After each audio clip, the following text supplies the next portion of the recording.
morning. My name is Paul Hefner. I'm the interim pastor with Jessup Bible Fellowship, and we are starting a brand new series. We are calling it Fearless. And I'm excited because this series is not necessarily about being absolutely fearless, because fear sometimes protects us, but we are going to fear less than we did before, because God in His Word gives us this amazing information and guides us into a relationship with Him that gives us confidence. And there's times when our fear doesn't help us. It gets in the way. So when I was a teen, we had this crazy youth pastor, and I assure you he was crazy before I met him. And he enjoyed the thrill of life. He was all in. And for instance, our youth group went to the Black Hills to a camp out there, and there was this lake, and it had cliffs along one side. And I'm telling you, those cliffs were 30 feet tall. And he's like, I'm going cliff jumping. And so he convinced a group of us to go climb this cliff and jump off this cliff. And one of the guys that was part of the camp, we called him Cowboy, because he came in the whole getup, the hat, the boots, the gigantic belt buckle, the whole thing. But he did bring a swimsuit, and it didn't have a buckle on it. So he comes off as this macho guy who's, got everything together, and he gets up on this cliff, and there's this ledge that's about 3 foot deep, and he gets up there, and he looks over the edge, and he backs up, and my youth pastor is down below. He's like, come on, jump! And my youth pastor's out there in the water, just treading water, and there's about 3 times where Cowboy would come to the edge, and then he would be like, ugh, and he'd back up against the face of the cliff. And my youth pastor calls up to him and goes like, okay, this time, what I want you to do is I want you to take a deep breath. I want you to yell at the top of your lungs, I'm going to die, and jump. And so Cowboy backs up, takes a deep breath, and at the top of his lungs he yells, I'm going to die! And he surges forward and jumps.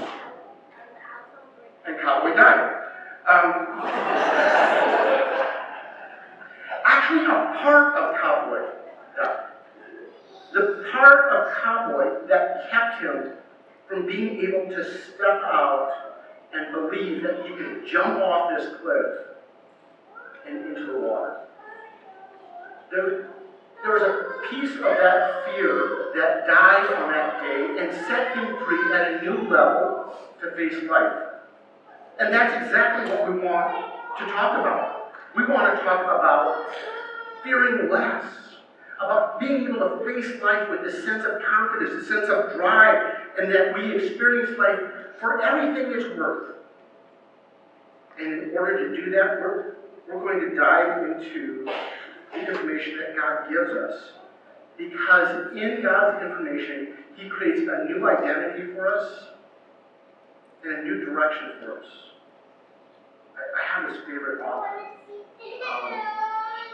And he wrote this. He said, the problem with God is that He has no fear, and then He calls us to follow Him. And that's scary, right? Now, there's some of you who have already made a commitment to follow Jesus, and you're like, okay, I'm ready to follow Jesus wherever He goes. And there's others that are more skeptical. You might not be certain that Jesus is the way to go, and that you do want to follow Him.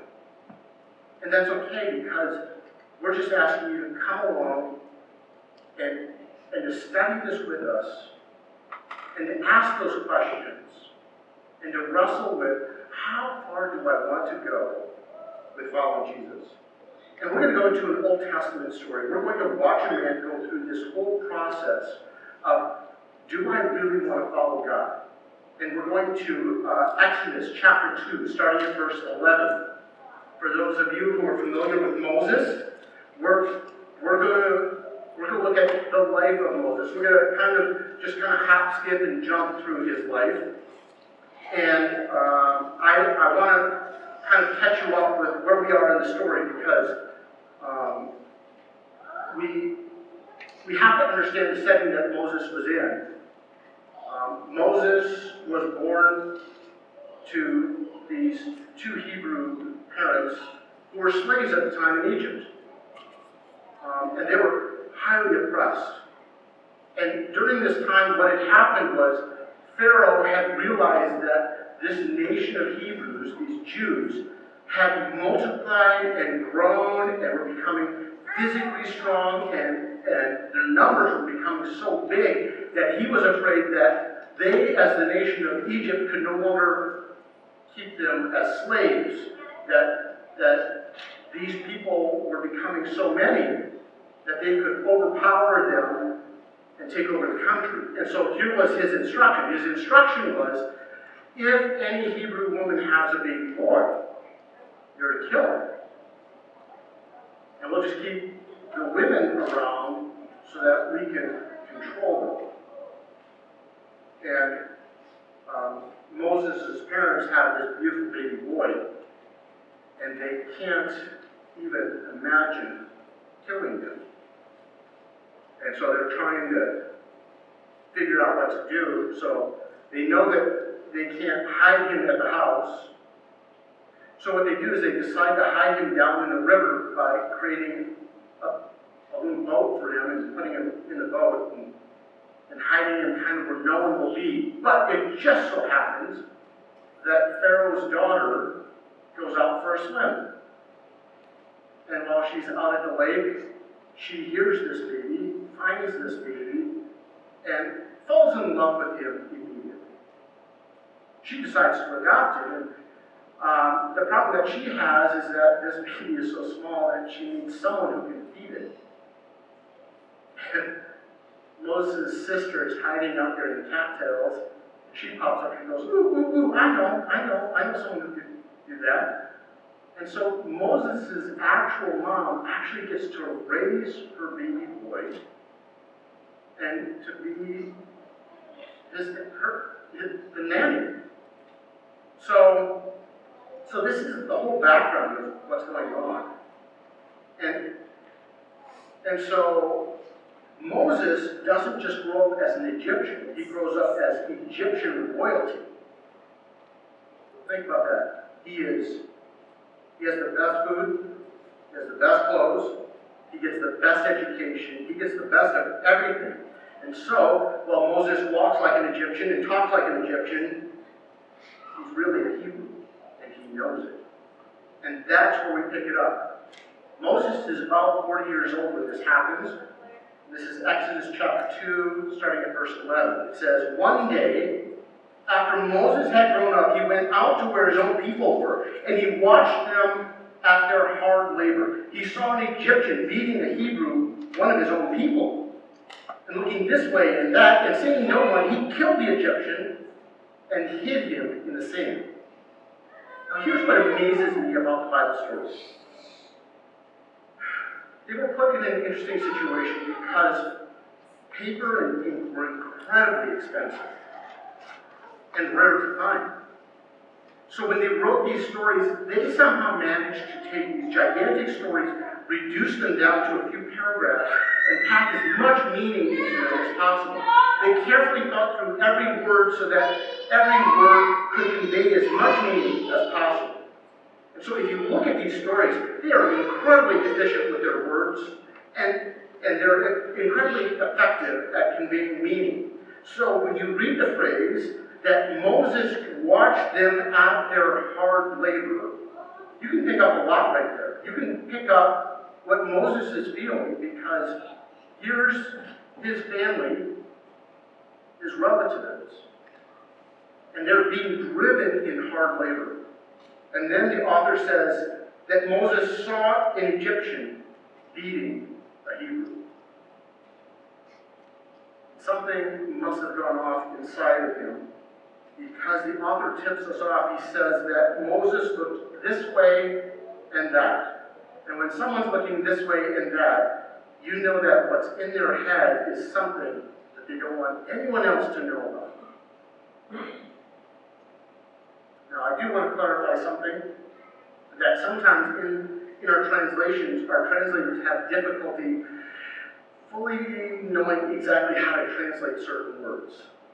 And they translated it that Moses killed this Egyptian, which is actually what happened. But the term that was used right there in that spot is attacked, that Moses attacked the Egyptian. And that's important for later. So, did Moses intend to kill the Egyptian? Not sure. But we do know that he felt like he needed to cover things up, and so he buried this guy in the sand and covered things up. So, this is what happens next, starting at verse 13. It says that the next day he went out and saw two Hebrews fighting. And he asked the one in the wrong, "Why aren't you hitting your fellow Hebrew?" And the man said, "Who made you ruler and judge over us? Are you thinking of killing me as you killed the Egyptian?" Then Moses was afraid and thought, "What I did must have become known." When Pharaoh heard this, he tried to kill Moses, but Moses fled from Pharaoh and went to live in Midian. And so the next day, after Moses killed this Egyptian, he's out about town and he runs into his countrymen, and these two guys are having a brawl, and one's beating the other up. And Moses stops them, and he questions the guy, and he says, "Why are you hitting him?" And the word for hitting there is, "Why are you attacking him?" It's the exact same word that the author used for when Moses attacked the Egyptian. And Moses gets a surprising response from this Hebrew. I think it's one that just totally caught him off guard. This man said, "Who made you ruler and judge?" Which is a really interesting question. Why? Moses is royalty. And in fact, some scholars believe that Moses was actually next in line to the throne. That when the present Pharaoh died, Moses would have stepped in. So isn't that an interesting question? Who made you ruler over us? That's a bold statement from this Hebrew. And then he says, "Well, so are you thinking of killing me as you killed the Egyptian? Are you going to attack me like you attacked that Egyptian?" And I think that really threw Moses for a loop. Now, here's what you kind of have to understand, and what it took me a little while to figure out, was that Moses was royalty. He couldn't do anything wrong. Killing someone is no big deal. He's royalty. He can do anything. So, why does Moses panic? Here's why. Moses, I think, had this incredible emotional shift based on three realizations, three ahas. The first aha is that he realizes that information has gotten through the whole Hebrew world about what he did. So everybody knows. The second thing he realizes is that the Hebrew people don't see him as their friend, they see him as an enemy. So Moses thought he was helping to rescue the Hebrews, but the Hebrews don't feel like that Moses is on their side. And he comes to a conclusion. And that conclusion is that this information is going to get out. These Hebrews are going to rat him out. Now, normally that wouldn't be a big deal, except for one big thing. That when it comes in a contest between the Egyptians and the Hebrews, Moses had sided with the Hebrews not the Egyptians. He was a traitor. Emotionally, he was more connected to the Hebrews than the Egyptians, which meant he couldn't be next in line to the throne. And Moses knew he had to get out of there. So you can just imagine this emotional shift that Moses went through. At one point, Moses had basically been invincible. He's royalty. He could murder someone, no big deal. He's royalty. He can do whatever he wants. He's in control, and there's only a few people who are more powerful than him.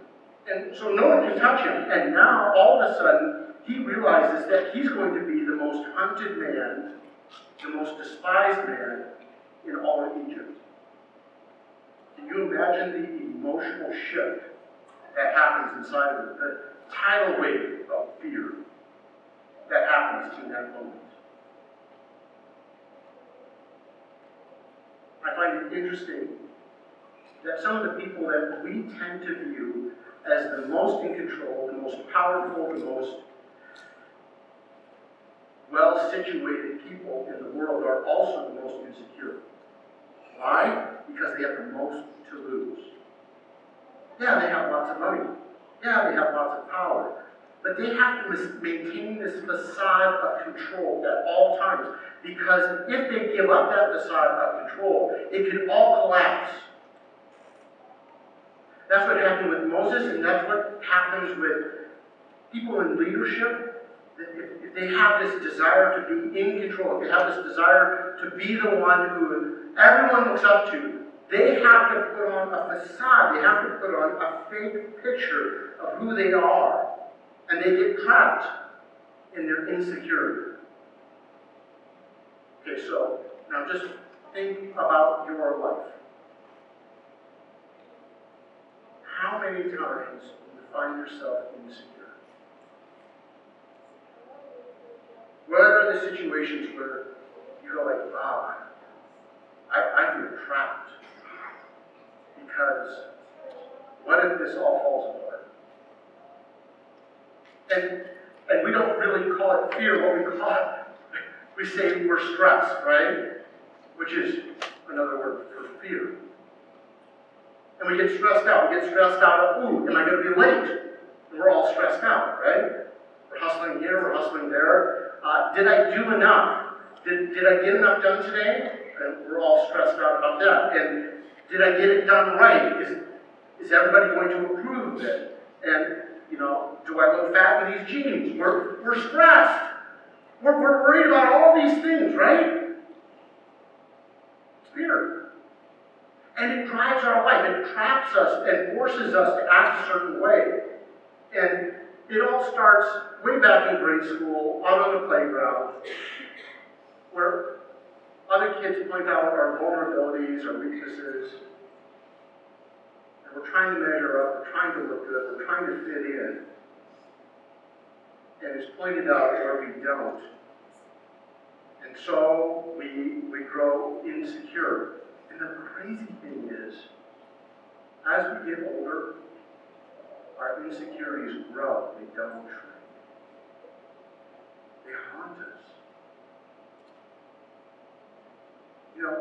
One of the insecurities that's still haunting me is the word lazy. When I was young, I wasn't diagnosed as ADD until I was 45 years old. And, I had all those tendencies of getting halfway through a project and then not finishing it. And, going from one thing to another. And I had chores at the house or things to do, and they didn't get done. And part of it was I forgot. Sometimes I put it off because I just couldn't find a way to get started.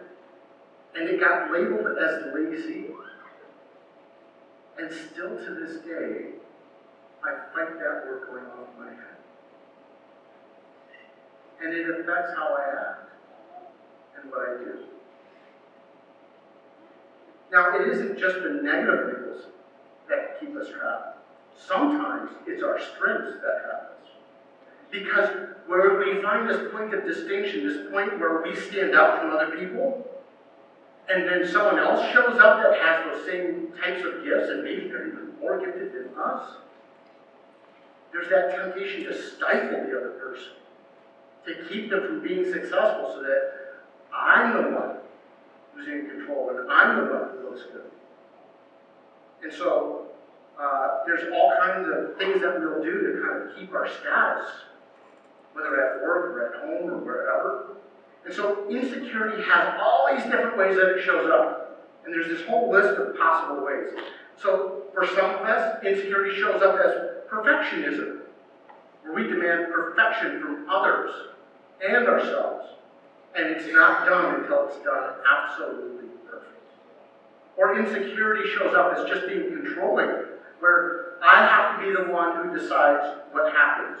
No one else gets to decide. Why? Well, I need that sense of control because I'm afraid if others make those decisions. Or it can be even the exact opposite, where I become a people pleaser, where I will chase and do everything that someone else tells me to do. Why? Because I want to be accepted, and the only way to be accepted is when everyone approves everything I do, and so I will do it exactly as they tell me. And then there's the people who have this anxiety, this constant worry, this underlying stress of, okay, did I do that right? Did I do this right? Have I gotten all my work done? And we worry and worry and worry about every detail because we're insecure. And sometimes it shows up as needing assurance from others. Have you ever had someone who's always fishing for compliments? They'll put themselves down hoping that you'll compliment them. And the reason is they need to know that others see them as capable. Or they'll just, sometimes people viciously attack you, and you go like, where did that come from? And that attack is some way of trying to put you down, either verbally or even physically. They become aggressive because they need to be the one who's seen as dominant. And sometimes they'll use passive-aggressive words, sometimes they'll use gossip. They'll use ways to manipulate the system to put themselves in control. These are just some of the ways that our insecurities show up. But when you see these things happening in your life or in the life of others, you have to realize that it is your insecurity that's driving you.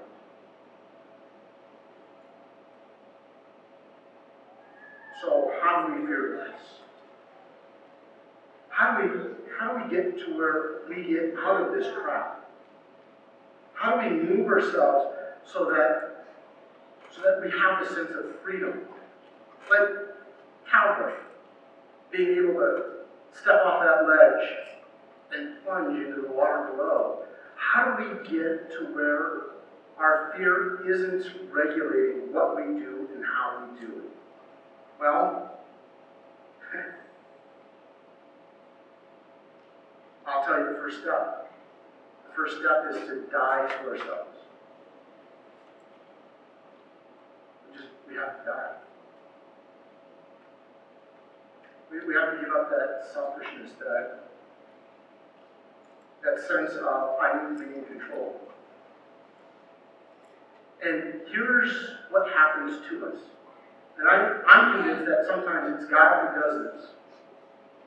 God sometimes pushes us off the ledge by taking away our control, like he did with Moses. Moses went from a godlike person, a person who had absolute control, and suddenly this man has to run for his life and he has nothing, literally nothing. And so all of that died on that day, where Moses had to run to save his life. And here's what's interesting, is we're going to find a completely different Moses next week. A man who's radically changed from the Prince of Egypt. He's a sheep herder out in the middle of nowhere. And just wonder what has all gone on in that time, and what he's thinking, and where he's planning on going next, and what he's going to do with his life. So let me just say that if your life is falling apart, maybe it's God adjusting your identity. Maybe it's God working inside of you to weed out all that selfishness, weed out all of that perspective of I'm the one who needs to be in control. And by taking away control, we lose that sense of him being able to do that. And we give up that sense of I'm the one who drives this. And so we're just talking about the first step here. The first step is to lose control by dying to ourselves. And so this week, I'm going to give you a challenge. Every day, I want you to do a review. How has your insecurity trapped you that day? In how you interacted with other people, in how you did your work, in how you got up in the morning, in how you went to bed at night. How has your insecurity pushed you to do certain things to maintain that sense of control? I want you to register all that. Because next week we're going to talk about a whole different way of doing life. We're going to look at how Moses is approached by God to take on a mission. Moses has lost all of his self-confidence. Moses is turning God down. He's like, not interested. And God is going to build him into a whole different person. So I'm going to give you just a minute to have this conversation with God. Talk to you, just do a review. How does my insecurities affect me? What do I do when I feel insecure? What are my ways of compensating? And in what areas do I feel insecure? Do I feel insecure with other people? Do I feel insecure with work? Where do I feel insecure? I want you to just take a minute to just contemplate that, and then we'll close that in prayer, and then we will close with a lesson.